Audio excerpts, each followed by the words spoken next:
So, this next talk, Lockpicking in CTFs by Thijs, will be about integrating lockpicking challenges into CTFs. So, thanks Thijs for the good talk. Thank you.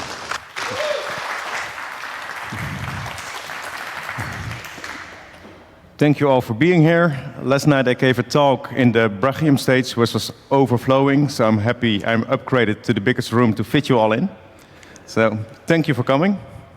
I'm going to talk about lockpicking in CTFs and a little bit of a really short introduction of myself. I do stuff in security. I've been doing that for 25 years. I've been doing hacking, I've been doing pen testing, that kind of things. But there are two things related to locks, which I also do, and one of them is I'm a game and escape room designer. So that basically involves locks by people breaking them. And the other part is organizing and playing CTFs, which sometimes involves lockpicking. And from that side, I'm going to give this presentation. I'm the team lead of Team CTF, which organizes the CTF on WHY. Like I said, I'm an escape room creator, so I've been building escape rooms for education and entertainment. So these are the entertainment escape rooms. And I built escape rooms, for example, for security awareness. But I'm here as a CTF player and organizer. I've been playing CTFs for 15 years, and I played with a couple of teams, one of them being the Eindbazen, if it's still readable, Jobless Hackers, Hack.ERS, and Spotless.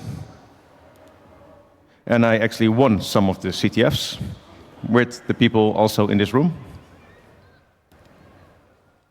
And if you're now wondering what are CTFs, there's a great talk about that, which you can watch back. That guy told about this last night on the Brachium stage. You can see this back on YouTube, so definitely do that. We can use the views. So, short introduction on the CTF from my slides from last night. A Capture the Flag is a game where you capture flags by solving challenges. Then a flag turns up. If you put that flag in, you score points. This is the challenge board of the current CTF we are running. So basically, you go to the CTF website, you pick a challenge, you solve the challenge, you get the flag, you score the points, you have fun, and you repeat, and you do that all camp. So in the past years, we have seen quite a lot of different real-life challenges. Some of them being stuff like defusing a bomb, or dumpster diving in a dumpster for a couple of meters, or bypassing a laser crit. But the more simple real-life challenges are lockpicking. But the kind of lockpicking we would see in a CTF were things like, here are some random locks we just bought this afternoon for a couple of dollars. Try picking them, which was really bad. Some of the better lockpicking challenges are open this safe or open these handcuffs. Usually we would get lockpick sets looking like this.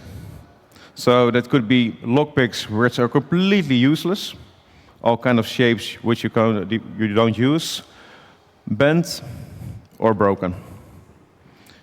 So that's basically the state of the lockpicking, how we encountered it. So broken lockpicks, broken lock, having a single instance of a challenge, having to queue to try picking a lock, having time slots to pick your lock, and not being allowed to use your own lockpick tools. So you have to use the same set, 8 other teams already bent and broken. So that's not the way we wanted to do that. So what did we come up with? Like I said, I'm team lead of Team CTF. We have been doing that since 2013, started at home. And from 2022, we started focusing on the on-site visitors, and we also introduced lockpicking and other physical challenges. And this year, we're back with more lockpicking. Some statistics of 2022. We had 45 challenges, 11 on-site, and 4 lockpicking challenges. A total of 800 teams signed up. 463 teams scored points. In total, more than 3,000 challenges solved, and more than 100 teams played on site. So these were statistics we were really happy with.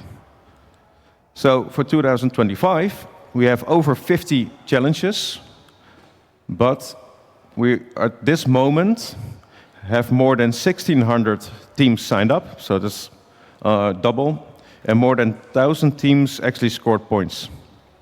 In total, more than 7,000 challenges have already been solved, and that's more than double from last time, and the CTF is still ongoing. So we're really happy with the enormous amount of people playing. And this is the current top score, but that still can change. But a couple of Dutch teams are doing really well. So to put the lockpicking in a CTF, there are some requirements we came up with. So there has to be a solution to the challenge. So you cannot give a lock and you have no idea if it's pickable or not. We want to have multiple difficulty levels. We want to have variation, and the challenges need to stay functional and solvable for the full end. So if you're going to do the lockpicking part later on, you still have to be able to do that before somebody else breaks it. The solution also must scale. So you have to be able to have multiple teams at the same time working on the lockpicking. Especially with small on-site CTFs, provide a lock for every team. Or with big CTFs, you provide multiple locks so people can work in parallel. And we usually keep back a couple of locks for the higher ranking teams because we want to be able to provide them a lock when all the other teams are hoarding them. Some other points to consider: CTF players kind of cheat. At the same time, CTF players hate cheaters. I see a lot of people already nodding. But since CTF players hate cheaters, it's quite likely the locks will be returned closed without sharing the flag. One of the issues is most CTF players lack lockpicking experience. And they will probably not have their own lockpicking tools. And as an organizer, we do not have the time and resource to watch people pick the locks.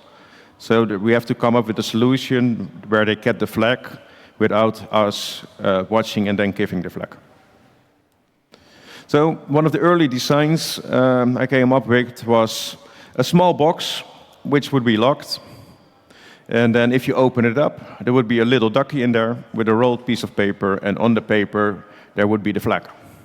So some issue with this design is it's plastic, and lockpickers kind of cheat, so lockpickers kind of break the box. At the same time, it seems very hard to roll up a piece of paper for people, so this design didn't hold out very long. A next design is a metal cash box. This specific one has a wafer lock, which is easy to pick but great for beginners. And we would just put a flag on the bottom of the lid, so you can only see it when it's open.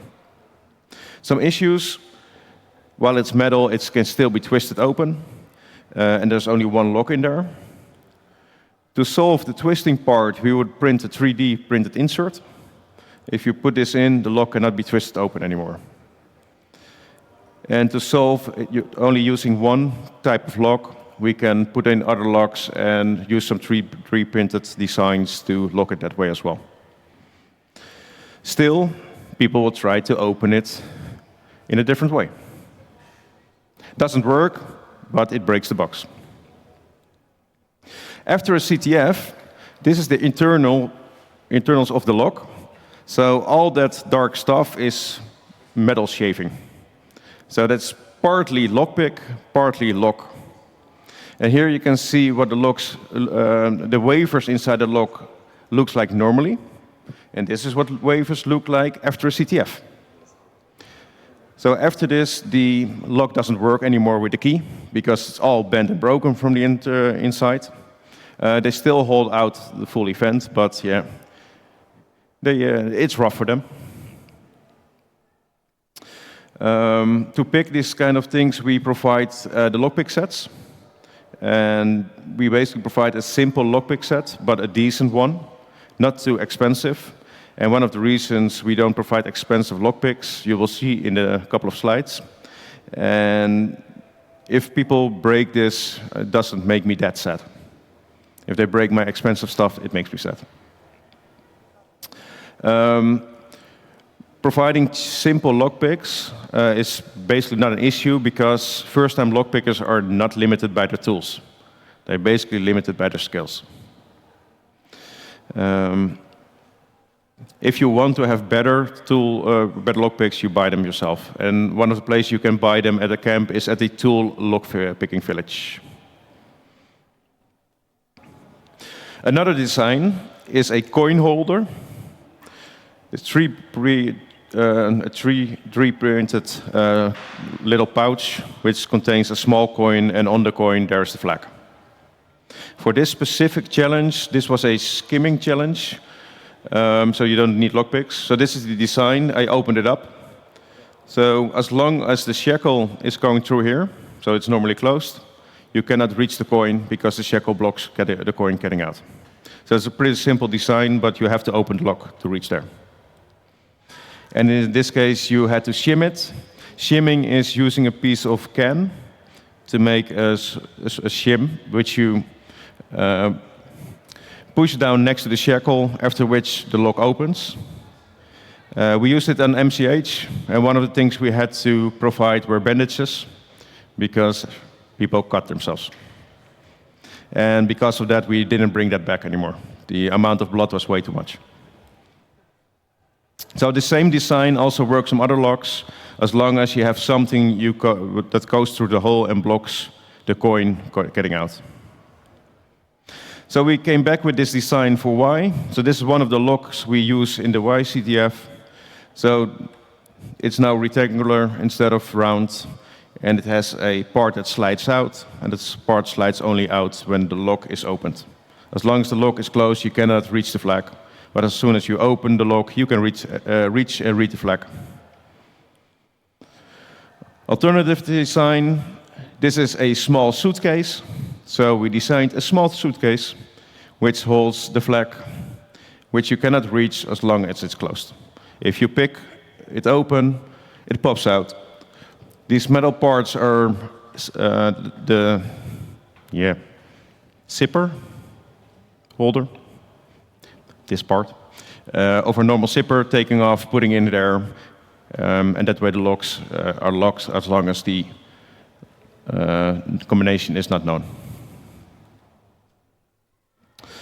Then the last design, this is the Euro cylinder enclosure. So this is a design I came up with to turn a normal house lock into a CTF challenge. So this is just a normal front door lock, which in this enclosure is a CTF challenge. How this works, there's a flag holder which slides in there, and there's a cam, and that part of the lock, when the lock is closed, it blocks the flag holder from going out. So if you pick the lock, the cam moves aside, and you can slide the flag out. This way, people can lockpick the lock themselves, get the flag, note down the flag, put it back, and return the lock.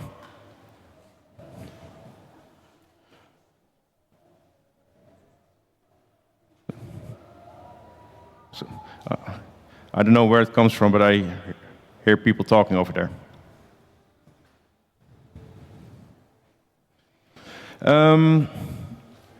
So one of the design things we put in the design, you can pick the lock two ways. So you can pick it lock clockwise or counterclockwise. Both ways, the cam goes out of the way and the slider goes out. These are the locks we used for MCH. And the results from MCH were most players play nice, some players do not play nice, and that involves locks which were found back somewhere in the crash, somewhere on the ground, not returned. And there was a weakness in this design where the lock could be taken out of the enclosure, and by not just removing the flag, but taking the whole lock out of the enclosure. And there was another design flaw, that if you jam a knife in there and twist part of the plastic, then you can open the lock. So that brings me to the players kind of cheat. This is something I had to solve, and something that makes me sad that I had to solve this, but it is a design flaw. So basically, you could bend this part of the plastic and then slide the cam underneath. So the solution for that was making sure the lock stays in place. So the first solution was to get a zip tie, and there's a hole in the lock, and put it through there. But it didn't look that nice. So the second solution was to create a pin and put the pin through a small hole and make sure the lock is locked that way. And the pin cannot be reached because when the lock is locked, the flag holder is in front of it. That's the one we used for Y, and we're currently testing. So these are the locks, except of the combination one for Y. We printed it in different colors, all with a pin in there, and they should be able to stay together. This is the box you find in the CTF tent, where you can pick one of the locks. Well, people in this room probably already touched all these locks. This is what it was when it was all fresh and new. It currently looks a bit more worn than that. But some of the results of Y.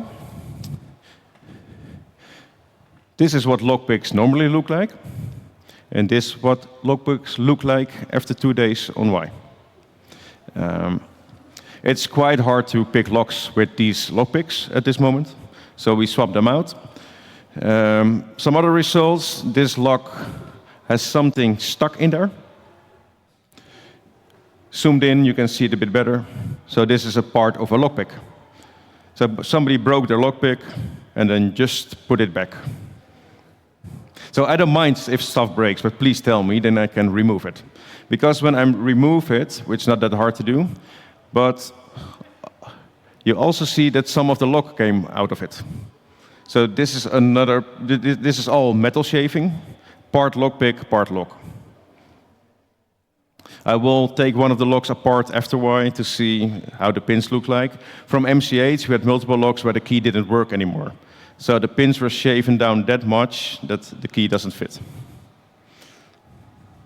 Some other results, sometimes people return the locks like this. And with the design with the pin, this should not be possible, so I have no idea how this happens. But some people manage to remove the pin, or maybe it falls out. I have to look into that, why this happens. Or people just throw everything back in the return box without locking the lock back up. Which, if you are one of the other teams, might give you a free flag. Other things we have seen is that we find these flag holders back somewhere on the ground. Good thing is, usually somebody has been walking over them and the flag cannot be read anymore, but we'd rather have everything returned in one piece. Some of the lockpick sets we have get larger, while other lockpicks get smaller. So I have to sort them out to make them even again. No idea how this happens, but... and some of the other stuff is some teams are hoarding locks. So they try to do multiple locks at the same time. But yeah, we don't have that. We don't have a unlimited amount of locks. So yeah, we usually try to take them back. Like I said, the flag holders are getting lost, and people return the locks open. For the people who has not visited yet, you can do all these lockpicking challenges in the CTF tent, which is on the deep purple field, and looks like this. We're easy to spot and open till late at night, so you're definitely welcome to come visit us. This is what the tent looks like from the inside. We have multiple player tables, and we have a nice lounge. Did you spot yourself? Nice.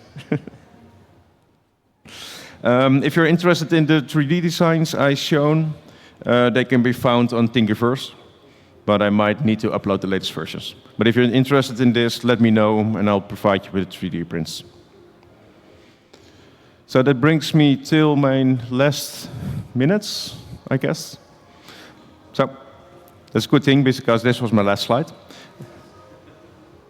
So any questions?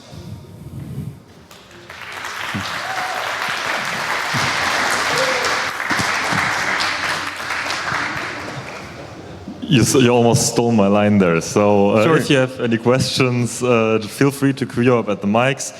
And thanks a lot, Thijs, for the great talk. You're welcome.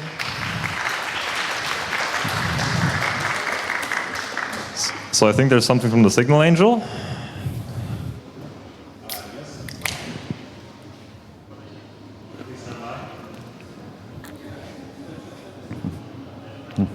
Yeah. Okay, can you hear me? Great. Got a question that says, what does the MD5 flag reverse to at the beginning of the talk? Thank you, Dan. So I know the person who asked these questions, and I'll just walk over to him and explain it to him once again. Okay, Dan, thanks a lot. Remember to take your trash with you. There are some people playing drum and bass somewhere around here at some tent.